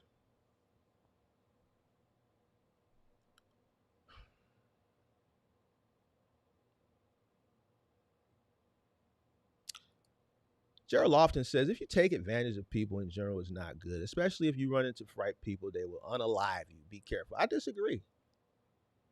I disagree. Um, I disagree. If I'm in the moving business and you're in the moving business and we're in the same market, in the same niche as far as moving is concerned, we do economical moves. And a customer calls you and you say, hey, for the same job, and you say, hey, I can do the job for 200 an hour. And then I call and tell them I can do it for 300 an hour. And they say, well, Gerald Lofton Movers and Son said they could do it for $100 less an hour. I'm going to take advantage of you. Because the customer told me that, I'm going to say, all right, I'm going to do it at 200 an hour as well. I'm going to offer you free materials and I'm going to take 10% off the total if you schedule right now. So I just took advantage of you. I outcompeted you. I took advantage of the situation that the customer ran their fucking mouth. They used you as leverage by telling me that in hopes that I would do what I just did by offering them same deal and giving them something more. Now, if you want to come and unalive me for being competitive and taking advantage of that information that I was privy to, be careful. It ain't sweet. And if you want to throw your life away because I outcompeted you, throw your life away on business, so be it. And people think that you thinking of like robbing or stealing. No, it's taking advantage. You could be taking advantage of people in many different ways.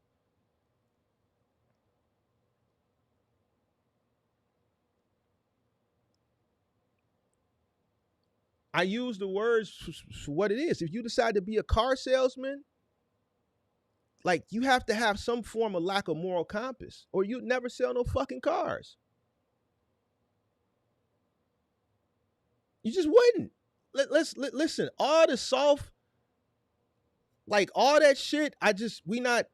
Everybody in here at some point done bought a car. I would hope. Maybe if not, depending on your age, a new car, used car, truck, whatever. You got motherfuckers in here that's paying 20, 25% interest on fucking trucks. You think the goddamn person that sold in the truck, no, I wouldn't do this. Of course. But if you come in to buy a truck, my job is to sell you a truck. My job isn't to manage your credit score and manage your finances and advise you on spending. If I did that, I would sell no trucks. The motherfuckers that go in and buy these Hellcats, all these Hellcats that's getting repossessed, 9 times out of 10, the dealerships, the finance manager, listen to me, the finance manager deals with numbers all fucking day. They know numbers. They can look at everything. They got you approved, but they know, yo, he ain't gonna be able to afford this car. They still sold you the car at 22%. Why? Shit ain't on us no more. This liability that was once on us is now on the finance company. They're gonna cut us a check.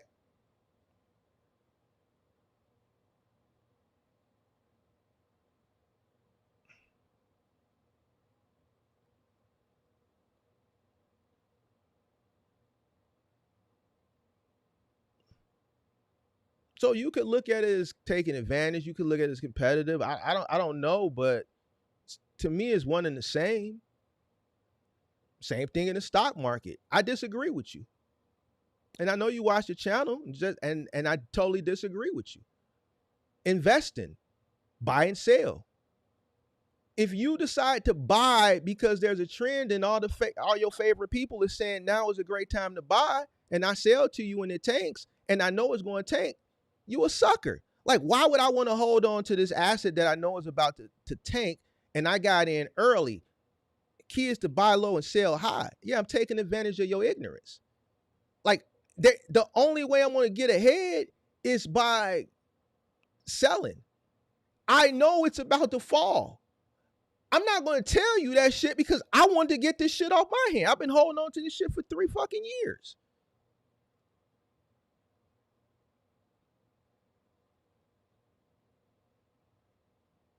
It's not robbing anybody.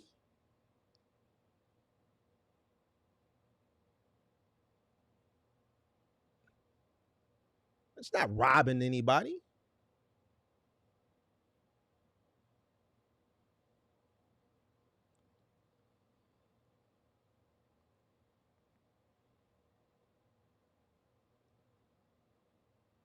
If I buy something for $1 and sell it for 10, and the following week something happens where everything collapses and this shit goes from $10 where you bought it to less than $1, that's your problem. It's not my problem. I bought for $1, I sold for 10, and now that asset that I made money is now on you. I may have been privy based on my research and understanding, yo, this is overvalued. It's not really worth 10. So eventually the rug is going to get pulled. Why would I want to take the loss? I'm already 10 times my money. Here, you can you want to buy it? All right, I'll buy it. Here you go. I know it's overvalued. If you didn't do your research to understand that it's overvalued, how is that robbing somebody? Now, if I educate you, yo, don't buy this from me because it's going to tank, what sense does that make? You got the same 24 hours in a day that I got. So what the fuck were you doing in your 24 hours that didn't allow you to do the same research that I did?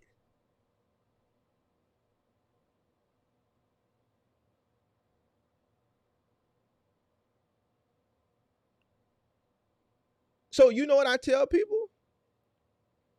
Educate yourself.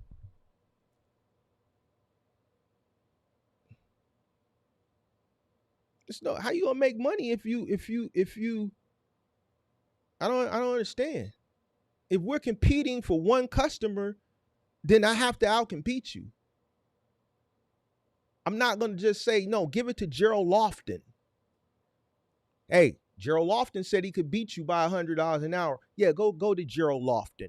If I see that you're a problem for me and money is walking out the door, but I got all these fucking bills coming in to sustain this business, but Gerald Lofton keeps beating me because he's cheaper than me, then either I can continue to lose or I can adjust. Me, I'm gonna adjust. All right, he charging 100 less. Let's charge what he charging, or I might beat you, but let's charge what he's charging. Boom, and I'm gonna knock 10% off the total, and boom, I'm gonna give you free supplies. Hey, just following up. This is Gerald Lofton and Sons calling. Yeah, we did a quote for you yesterday, and we're calling to see if you want to go ahead and schedule that. Yeah, marking them. Yeah, they matched you, and they offered us free materials, and they taking 10% off the total cost. Hey, this is Gerald Lofton and Sons. Just calling. We did a quote for you yesterday. Just calling to follow up with you, see if we can schedule that. Yeah. We also called marking them, and they matched you. They offered us free materials, and they said they're going to take 10% off the total cost. I don't know you. At the end of the day, I still got these bills. I got these trucks. I got the insurance. I got guys that need to work that I'm trying to keep off the street.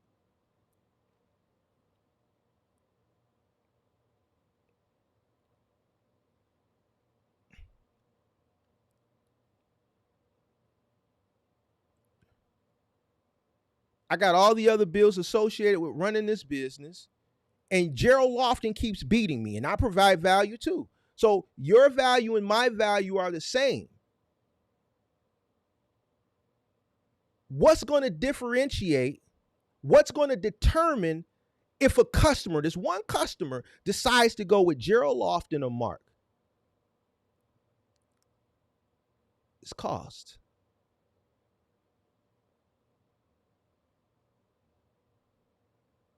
You say value. You know what sets the value? Value is what a person is willing to pay for something. That's what determines the value. I say it all the time. Value is what a person is willing to pay for something. My value may be more. My company may be more efficient than yours. But if I bring the value down to be able to compete and make more money in volume, that's what determines the value. Value is what a person is willing to pay for something. So now your $200 value has been reduced to $200 minus 10% and free materials, because that's what the customer is willing to pay for it.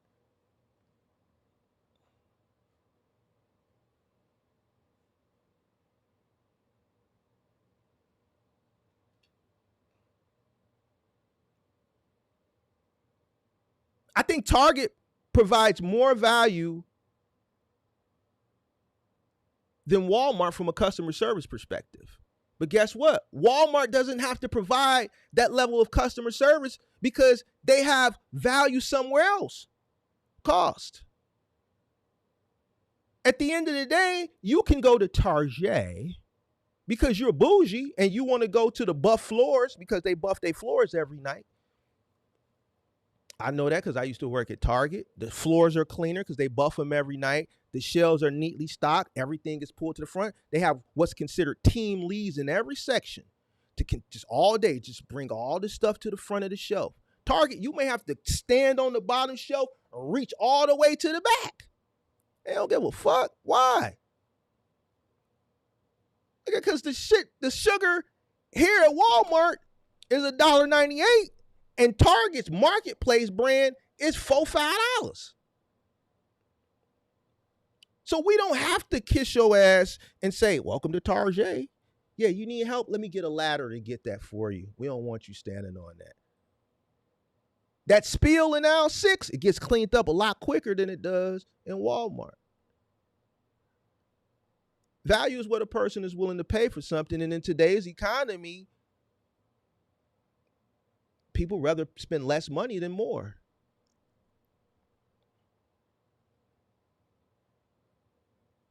Would that be considered taking advantage of Target? Absolutely. Because Walmart has created a system where all their competitors cannot compete. That's why they put so many people out of business. I'm not here to go back and forth with you. I'm just saying I disagree with you. My level of understanding business and you are two different things. Value is what a person is willing to pay for something. You may say, yo, marking them is charging less than me and we keep losing jobs to them. And you may just say, okay, and be fine with it. Me, these bills I'm shit, man, these bills they do. So I have to keep revenue coming in. Me and you, the value is what the customer is going to pay. Value is what a person is willing to pay for something. You could have a better efficiency. You could run more efficient than me. Your value could be, as far as on an efficiency level, could be a little bit better, a tad bit better than mine.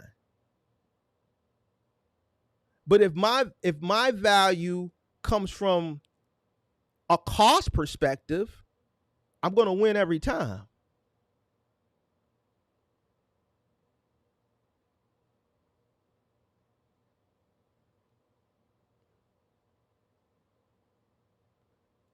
It's not something I made up. The proof is in the pudding. There's plenty of case studies out there, real life case studies.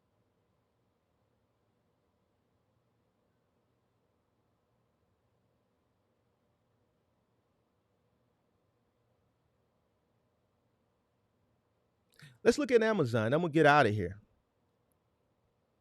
Let's look at the whole Amazon business model from selling. They got an Amazon web store where independent people can sell their Amazon shit on Amazon, their merchandise on Amazon. But what did Amazon do? They created Amazon Essentials.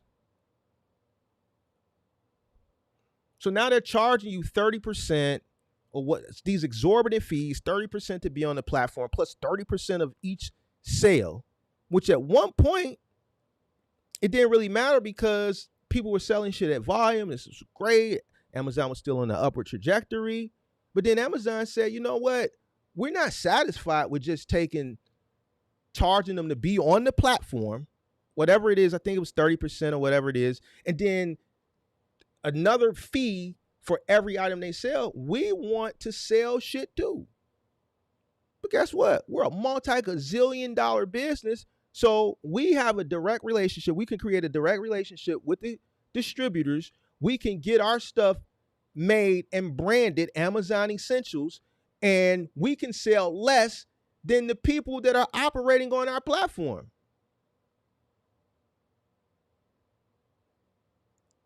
So now the people that they sold this idea to sell products on their platform at exorbitant fees. This is why you don't hear people talking about this Amazon FBA or whatever the fuck that shit used to be called, when you heard a lot of people talking about it. Now we're your number one competitor, and we and everybody on that platform can't compete. Nobody can compete with Amazon. It's their platform. Why? They got a lot more money, so they can order a lot more at a fraction of the cost, and then they can position themselves in that marketplace at a higher spot than you. How would you feel if you selling batteries, AA batteries, 8-pack AA batteries for $9.99, but then Amazon Essentials positions themselves right above you, and you were selling a hell of a lot of batteries, and they position themselves right above you where you can get not an 8-pack, but you can get a 12-pack of Amazon Essential batteries for $6.99.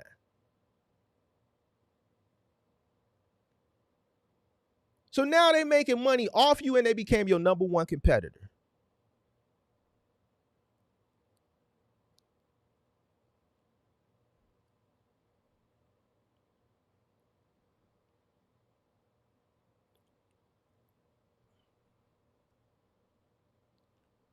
Now, does that, most of the buyers that go on Amazon, do they say, you know what?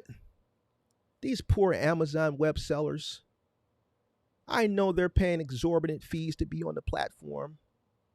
I know they're paying exorbitant fees for everything they sell. Amazon is charging to be on the platform, and they're charging them for each item they sell. And now they're competing against Amazon. This guy, Jeff Bezos, has so much money already. You know what? I'm going to spend $4 more or $3 more and get less batteries to support whoever this guy is. Granted, there's going to be some people that are going to do that. But the percentage of people that are going to do that is going to be minimal to the amount of people that are going to take to get the more bang for their buck. They're going to get extra batteries at a fraction of the cost. And guess what? Duracell and Energizers are the distributors. It's the same fucking battery. They're going to the distributor. They're going to the battery company and say, yo, make the same batteries that you make, but just put our name on it.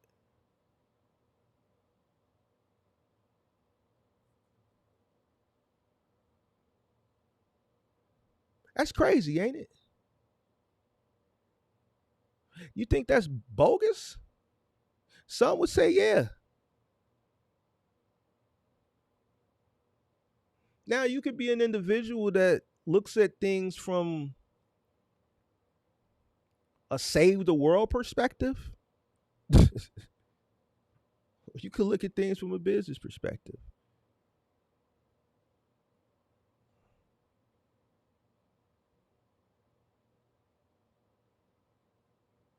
Me, I would never be an Amazon web seller.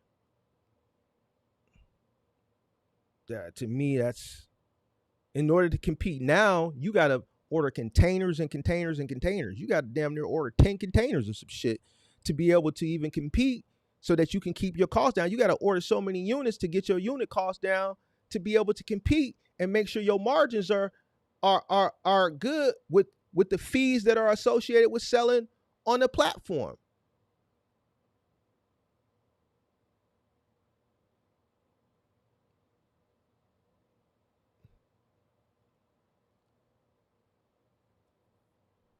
Mr. Villain says nasty work. It is, but what can you do? You can't compete. So what do you do?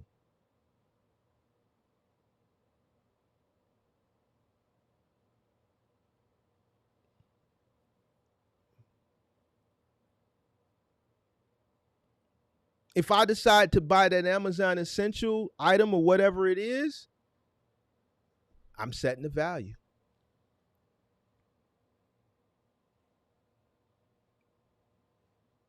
So, just what it is. You know, just what it is.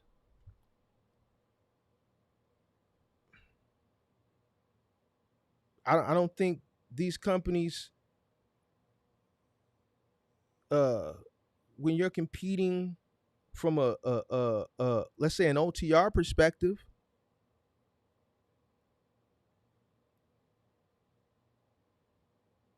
you competing against people that are in a better position than you. You competing against ignorance. You think the ignorant person that we see that doesn't understand their operating costs, like the guy who came up last week saying he's operating at $1.40 a mile. He thought he knew his cost per mile. Yeah, I'm taking loads at $1.40 a mile. His cost per mile is over $1.40 a mile. Y'all keep hollering about stop taking cheap freight. What you really should be saying, man, know your operation costs, because majority of these people that y'all saying keep taking this cheap freight is taking it ignorantly because they don't know what it's costing them to run their business in the first place. How can you tell somebody to stop taking some shit that's cheap when I showcase you all the ignorance? Person don't know what it's costing them to run. They don't know if it's cheap or not. What you should be saying, hey, yo, learn your operation costs. So that's why I say, yo, it ain't no such thing. I say it because I know you're going to get mad and triggered, and then I combat it by showcasing you the ignorance. How can the fuck you say stop taking cheap freight when majority of the people that's taking this shit, they don't know what's cheap or what's not cheap or high or not, because they don't know what it's costing them to run their fucking business. So that's why I say, oh, you saying shit ignorantly. And then the people that's hollering that shit, we've had some of them people come up, they don't know what it's costing them to run their business. You saying some shit you heard. Because you got to say something, because you can't figure out why you ain't making no money.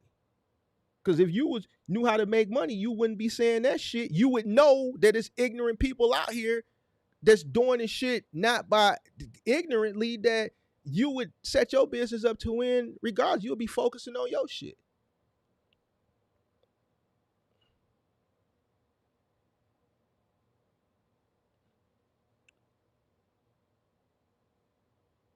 So then you talk about cheap rates. Well, guess what? The ignorant person is setting the value.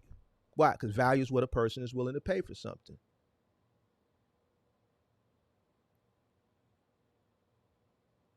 You want me to go to another niche? We went from moving to OTR, and I can keep proving that value is what a person is willing to pay for something. Person who's buying something sets the value. If we can go into the stock market or crypto market or any market, the home buying market, if there's more buyers than sellers, the price is going to go up. If more sellers than buyers, the price is going to go down.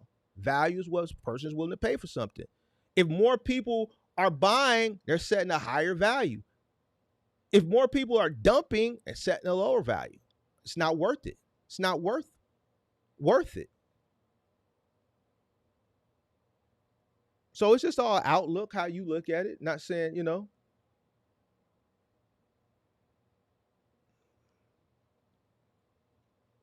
I don't look at it as like the way you're talking about as far as an unethical. It's business. It's completely ethical.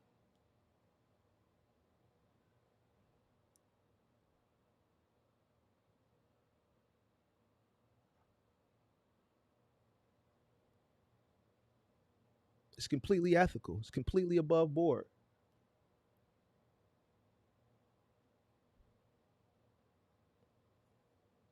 Now, if you're talking about something where you've created something where there's no competition, then that's one thing.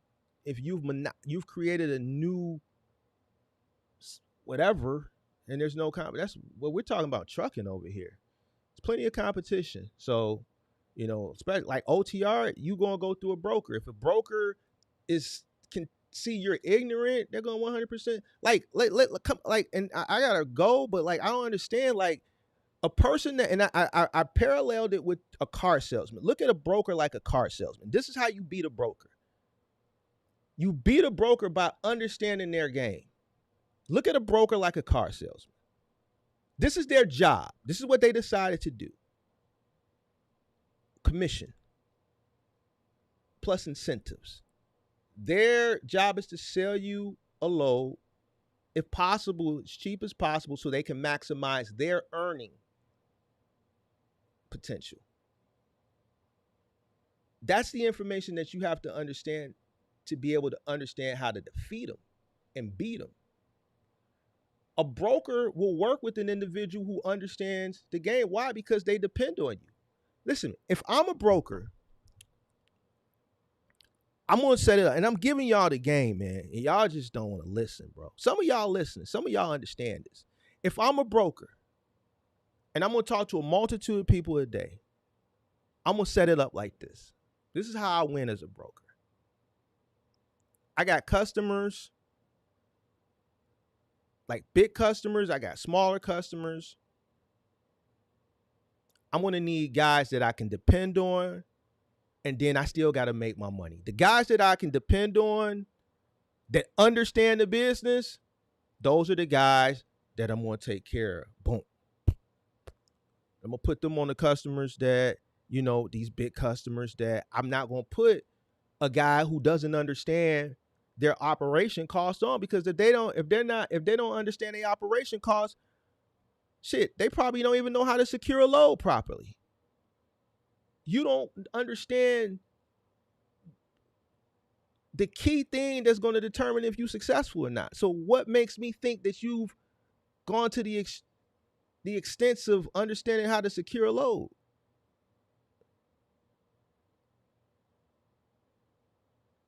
So I'm gonna have my first string, my second string, and then I'm gonna have these third string guys. I'm gonna put them on shit, and I'm gonna take advantage of them because I understand they don't understand what it costs them to run their business. I still gotta make my money. So I'm gonna got guys that I'm gonna take care of that understand this business. Then I'm gonna have those guys that call in where I gotta make my money on. I'm gonna take care of the customers that's taking care of us with good guys that understand the game. But then I gotta have these guys that's ignorant because they choose to be ignorant. They're not ignorant by force. They ignorant by choice. You don't know your cost per mile? Shit, that's on you. I still got my mortgage to pay, my car notes to pay, my rent to pay, whatever it is. I still got to make a living for myself. If we're in the art of negotiation and you don't understand the art of negotiation because you don't understand your cost, you weren't forced to be ignorant. You ignorant by choice. And because I deal with numbers every day and all day, and I'm smarter at it than you, and I'm more well versed than you, I'm going to out negotiate you every time.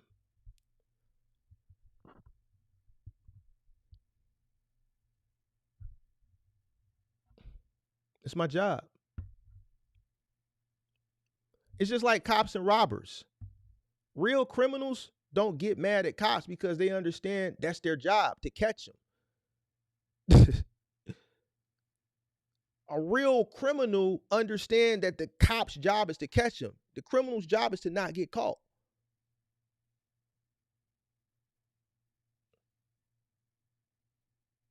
Only fake ass criminals get mad at cops, bro. Real criminals, when they get caught, man, they comply. They upset with themselves, not the cop, because they knew what they was getting into when they got into a life of fucking crime. Fuck is we talking about, bro? I don't understand. I don't know how many other parallels and analogies I can give you. If I'm a criminal, I understand I'm breaking the law and I could get caught. My job is to not get caught. But if I get caught, I have nobody to be upset with but myself. Put my hands behind my back. Take me to jail. If I continue to be a criminal, I gotta get smarter. I'm gonna take this as a learning lesson. Where I fuck up at. Damn. I forgot to put my gloves on. Damn. All right. Yep. Damn. I touched the check without putting my gloves on. They got my fingerprints off the corner of the check. Fuck. I'm gonna put that into my standard operating procedures. But I ain't gonna get mad at the cop for doing his job. His job is to catch me. The cop did a better job that day than me. I gotta go to jail.